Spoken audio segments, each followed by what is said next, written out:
बिस्मिल्लाहिर्रहमानिर्रहीम, अस्सलाम वालेकुम। प्रोग्राम इख्तिलाफ राय के साथ में इफ्तिखार काज़मी और खान साहब के हवाले से दो बड़ी अहम खबरें हैं। पहली खबर यह है कि उनकी जमात जो है पीटीआई, उसकी डील हो गई है और पीटीआई को सियासी सरगर्मियां करने की इजाज़त मिल गई है।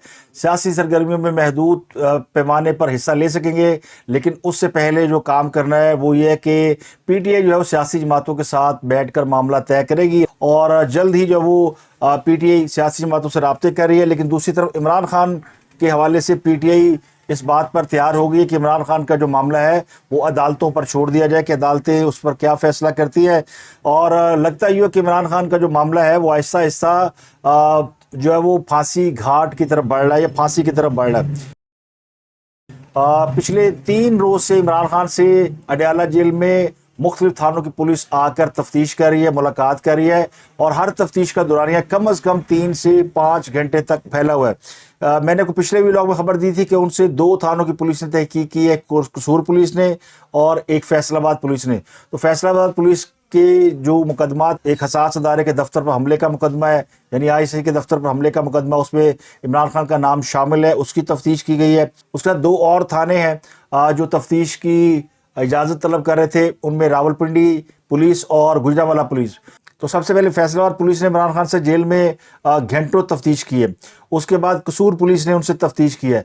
अब ये कसूर पुलिस जो है इसने 5 मुकदमात में इमरान खान का नाम डाला है और ये 5 मुकदमात जो हैं इसमें पहले इमरान खान साहब का नाम शामिल नहीं था, लेकिन जो जेआईटी बनी है उसने इन 5 मुकदमात में भी इमरान खान को नॉमिनेट किया है। तो अब इमरान खान के ऊपर जो मुकदमात हैं उनकी तादाद 200 से ज़ायद हो गई है।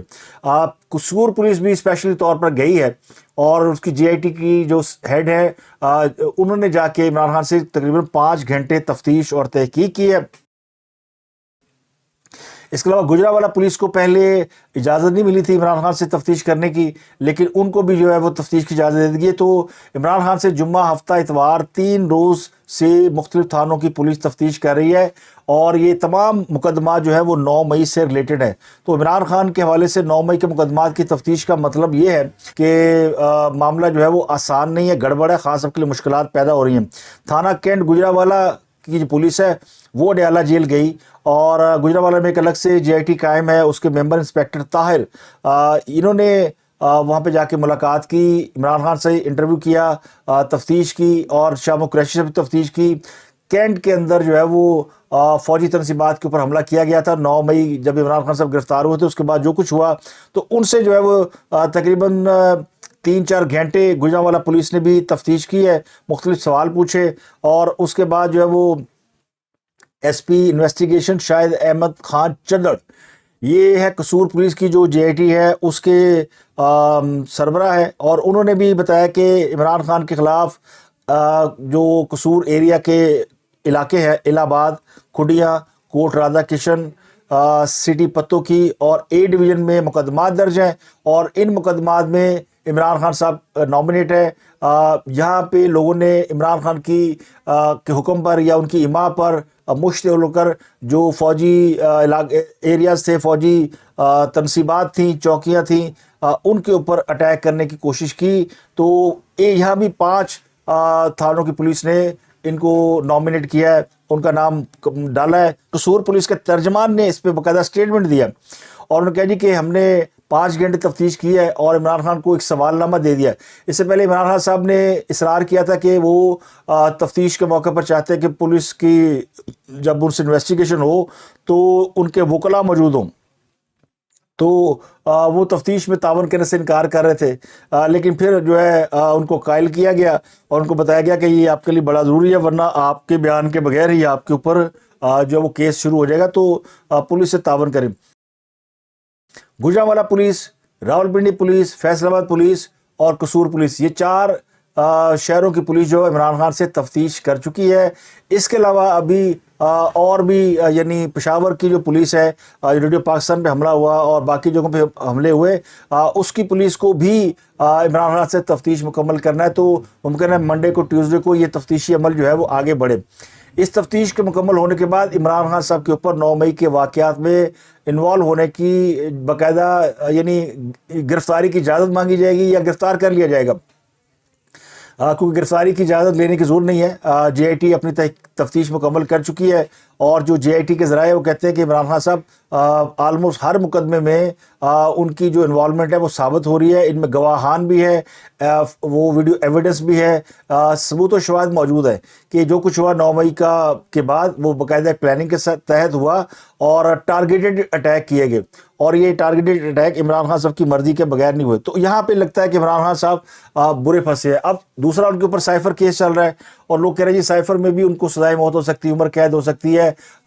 लेकिन मैंने आपको बताया था कि साइफर केस जो है उसमें मुमकिन है इमरान खान साहब को उम्र कैद हो जाए या जो साइफर गुम करने की सूरत में जो 2 साल कैद का बताया जा रहा, तो वहाँ पे एक बड़ी खिड़की है, रूम है कि 2 साल से 14 साल तक सजा हो सकती है। लेकिन सजा बहरहाल होगी, इमरान खान साहब उसमें बेकसूर बिल्कुल नहीं है। लेकिन जो अगला मरहला है 9 मई का जो असल मामला है, जो उनका जिसकी वजह से फौज या एस्टेब्लिशमेंट के साथ बहुत ज़्यादा नाराज़गी चल रही है और वैसी सियासी पार्टी इस वक्त पीटीआई जो है बिल्कुल दीवार से लगी हुई है। तो उसमें जो है वो एक थोड़ी सा रिलीफ दिया गया है, पार्टी को दिया गया, लेकिन इमरान खान को नहीं। तो इमरान खान को के मुकदमात फौरी तौर पर शुरू करने का फैसला किया गया क्योंकि उनकी जमात को इलेक्शन लड़ना है। तो शायद वो जो ताकतवर हल्के हैं या ताकतवर कुव्वतें हैं वो ये चाहती हैं कि इलेक्शन से पहले पहले इमरान खान के मुकदमात का फैसला हो जाए, ताकि इमरान खान जब या उनकी जमात इलेक्शन के अंदर जाए तो फिर उनको ये पता हो कि इमरान खान साहब इज़ नो मोर, या अगर हम वोट दे भी देते हैं तो इमरान खान साहब ने कौन सा इक़्तिदार में आना है। तो माइनस इमरान खान पीटीआई की क्या हैसियत हो सकती है, क्या वैल्यू हो सकती है, ये एक बहुत बड़ा सवाल है। और इसीलिए कहते हैं कि अब इमरान खान, बीबीसी ने एक रिपोर्ट शाया की है और कहा जी कि इमरान खान के जो सेल की खिड़की है वो फांसी घाट की तरफ खुल रही है। उन्होंने सारी डिटेल बताई है कि इमरान खान पिछले 1 माह से अडयाला जेल में बंद है और उनके हवाले से क्या कुछ हो रहा है। और शाह महमूद कुरैशी भी जिन इल्ज़ामात में इमरान खान के खिलाफ कार्रवाई हो रही है, शाह महमूद कुरैशी के खिलाफ भी उन्हीं इल्ज़ामात के तहत कार्रवाई हो रही है। तो बुरे फंसे हुए हैं इमरान खान और उनके साथ जो लोग हैं।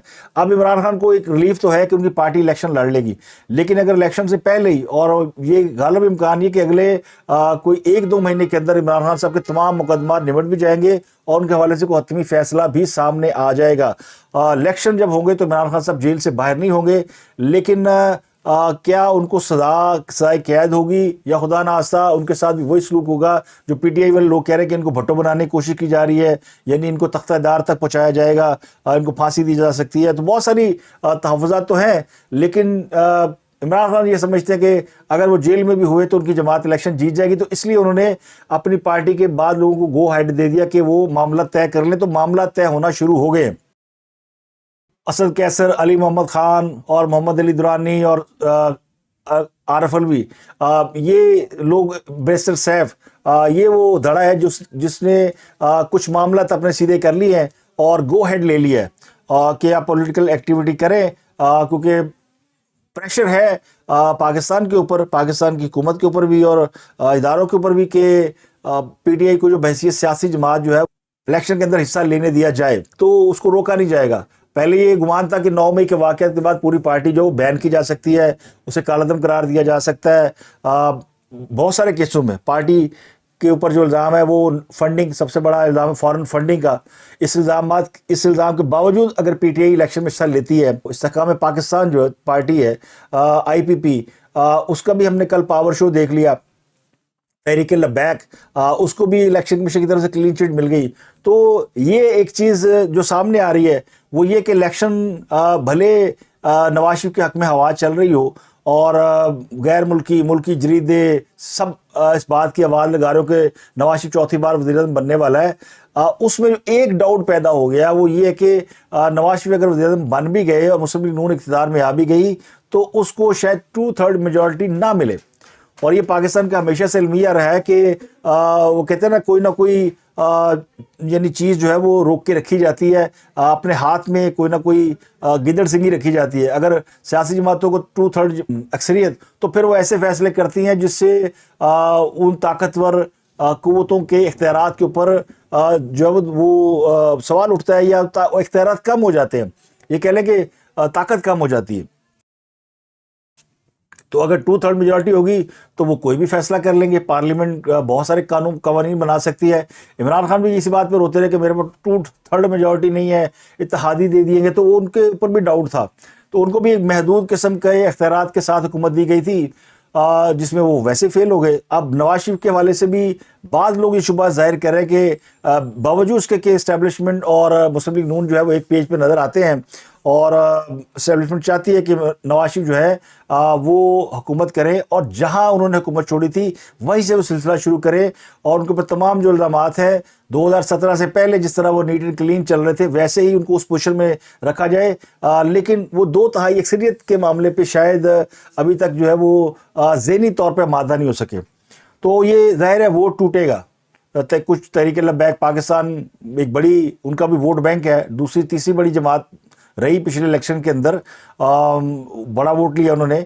और फिर इस तरह इमरान खान उनका भी एक अपना वोट बैंक है, और इमरान खान का वोट बैंक इसलिए है कि उनके नाम के साथ खान लगता है।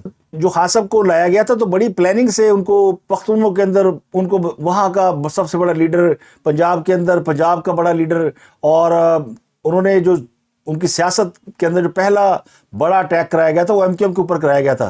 तो वहाँ जो उर्दू स्पीकिंग है एंटी एमक्यूएम, वो इनके साथ मिल गया। इसके अलावा पंजाब में जो एंटी पीएमएलएन सेगमेंट था वो इनके साथ जोड़ा गया, जनूबी पंजाब के लोगों के साथ जोड़ा गया। तो इमरान खान को एक बड़ी फोर्स दी गई, भारी यानी लोग साथ जोड़े गए। तो अब वो साथ है या नहीं है ये सब तो फैसला इलेक्शन में पता चल जाएगा, हो जाएगा। लेकिन फिर भी इमरान खान का वोट बैंक है, तो वो अगर इलेक्शन नहीं भी जीतते तो अपने हिस्से का वोट तो वो तोड़ेंगे। इस तरह जहांगीर तरीन जो है, जो उन्होंने पावर शो किया उसमें बड़े इतराज़ात हैं, खासकर पीटीआई इतराज़कारी औरतों को कर नहीं रहा कि देखें ये तो किराए के लोग थे, दिहाड़ी के लोग थे, ये बिरयानी पे आ गए, या ये एक आटे के तोड़े पे आ गए, 800 रुपये दिहाड़ी दी गई, फलाना दिया गया। लेकिन एक अच्छा पावर शो था। गुजारिश ये कि अगर कोई शख्स जो है वो आटे के तोड़े पे या 800 रुपये पे या 1000 रुपये पे किसी के जलसे में शरीक हो सकता है, तो इतने इसी तरह वो उनको वोट भी डाल सकता है। ये कैसे हो सकता है कि कोई शख्स आटे का तोड़ा भी ले ले, 800 भी ले ले और वोट इमरान खान को डाल दे? तो ये मुमकिन नहीं है।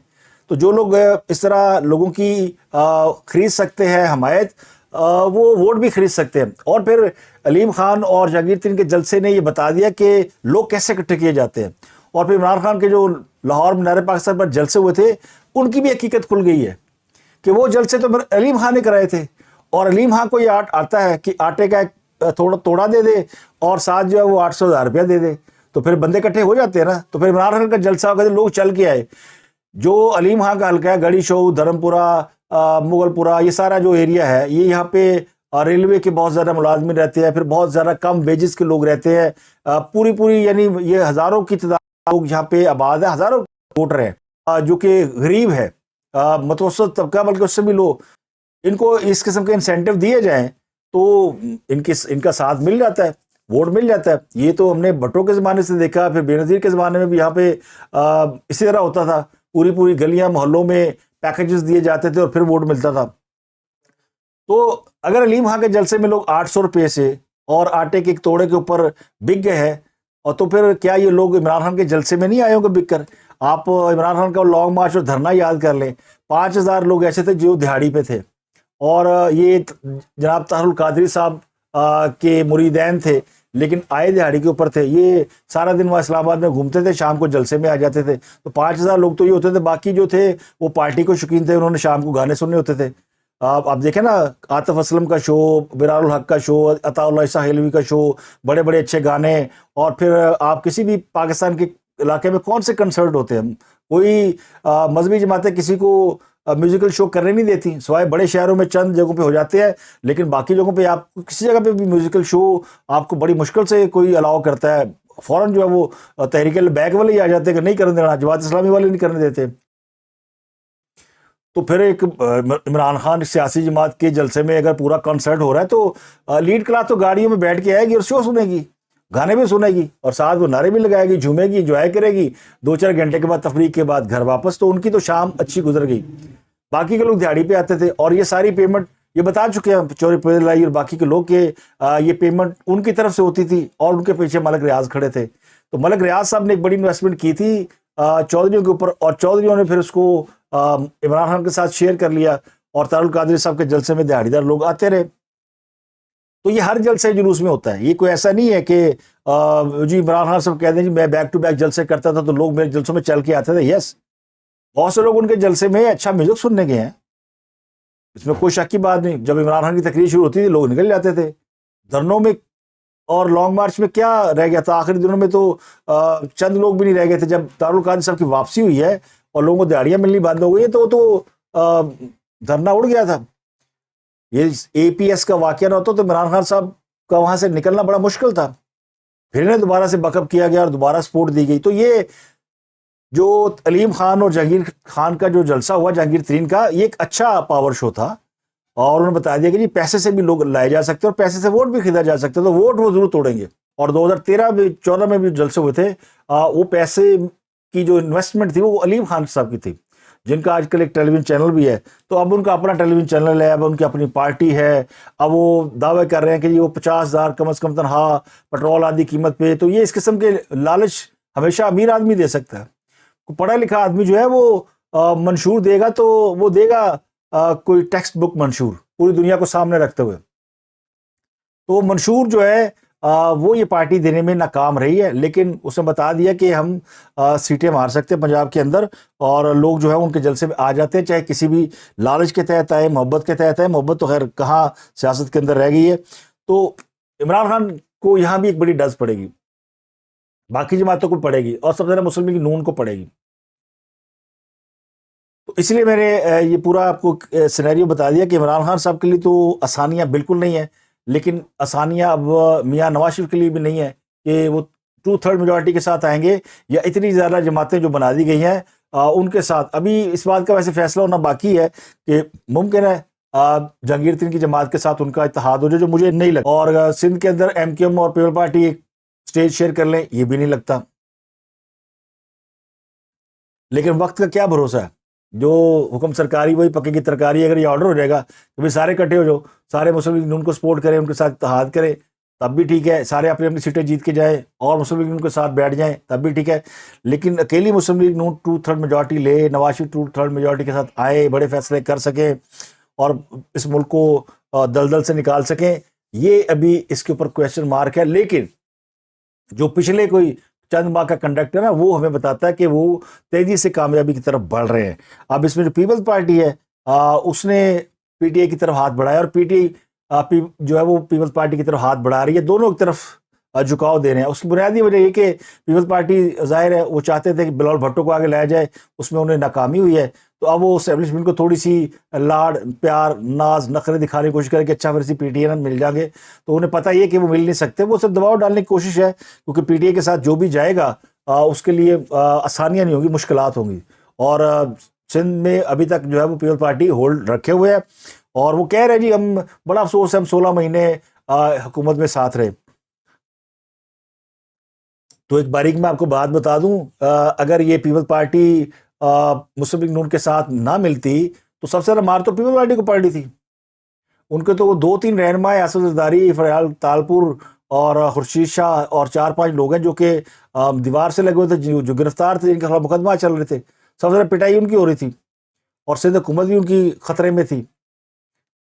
और अगर ये जो मिलने की वजह थी वो सारे सबकी वजह यही थी कि जी अगर हम नहीं मिलेंगे तो इमरान खान जो है वो वज़ीर-ए-आज़म रहेगा, वो जो है ओवरसीज वोट भी डलवा लेगा और वो इलेक्शन जो है वो मशीनों से हो जाएगा। और फिर उसके बाद जो है वो इमरान खान जो है वो फलाह को बना देगा आर्मी चीफ और उसके बाद वो कई साल जो है वो हुकूमत करेगा। तो ये फार्मूले से डर के आप हुकूमत में आए थे। अब ये हमें हुकूमत में रह के बड़ा पछतावा है। तो ये सिर्फ जो ड्रामेबाजियाँ ना, ये सिर्फ इलेक्शन की हद तक है। अभी और बड़े इन्होंने झगड़े करने हैं, तो झगड़ों से घबराना नहीं आपने। तो मैंने आपको सिर्फ एक पिक्चर इसलिए बताई कि इस वक्त पोलिटिकल तौर पे इमरान खान साहब बढ़ रहे हैं फांसी घाट की तरफ या सजा की तरफ, और नवाज शरीफ बढ़ रहे इक़्तिदार की तरफ। और दोनों के लिए जो एक मुश्किल है वो ये है कि इमरान खान के बगैर उनकी पार्टी ने इलेक्शन लड़ना है और नवाज शरीफ साहब ने अगर इलेक्शन लड़ना है तो उनको फिर 2/3 मेजॉरिटी चाहिए ताकि वो स्ट्रॉन्ग फैसले कर सके। इसके बगैर अगर वो हुकूमत में आते हैं या हुकूमत लेते हैं तो फिर मुस्लिम लीग नून के साथ वो जो फ्यूचर है उनका, मुझे नहीं लगता कि बहुत ज़्यादा ब्राइट होगा। तो अब तक लेते नहीं, आपसे मुलाकात होती है अगले व्लॉग में। अपना गिरदन वालों बहुत ख्याल रखिए।